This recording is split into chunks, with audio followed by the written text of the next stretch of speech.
Hi, friend. I'm glad you're here. I want to talk about the Bible. The Bible can feel big and confusing and overwhelming. You don't have to know much about the Bible to be here. If this is your first time opening a Bible, you're already doing something beautiful. The Bible is one book made up of 66 other books. They're all telling one story, God's story.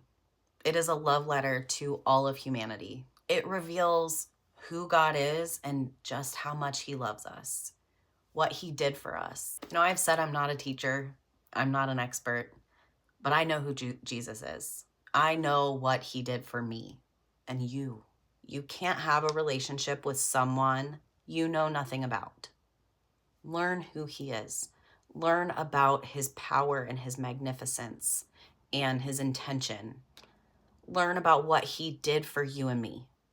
The Old Testament tells us about creation and the promises of a Savior and his plan to restore us through his son, Jesus. The New Testament tells us about Jesus. It tells us about his birth and his death and his crucifixion and his resurrection and how we're invited to follow him. And that's not meant to feel overwhelming or heavy. You don't have to understand everything all at once. God is patient, and learning the Bible is a journey, and it's not a test. As women, especially moms, we often feel the pressure to get things right the first time, to have all the answers. I encourage you today, start small. Start in the book of John. Start in a psalm. Just pick a couple out. Just slowly start reading. The book of Proverbs. Proverbs 31 is a great place for any woman to start.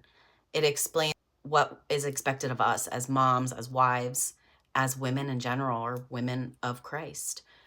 Don't strive for perfection. One thing that I learned in the beginning, I can learn a lot from a children's Bible. Pull out a children's Bible. There's nothing wrong with that.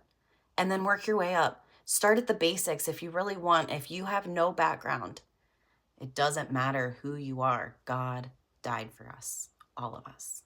The Bible can feel very overwhelming, but if you know where to start, you can take it slow, one step at a time. And we will keep learning and growing together. You never have to walk alone. So come, let's walk with Jesus.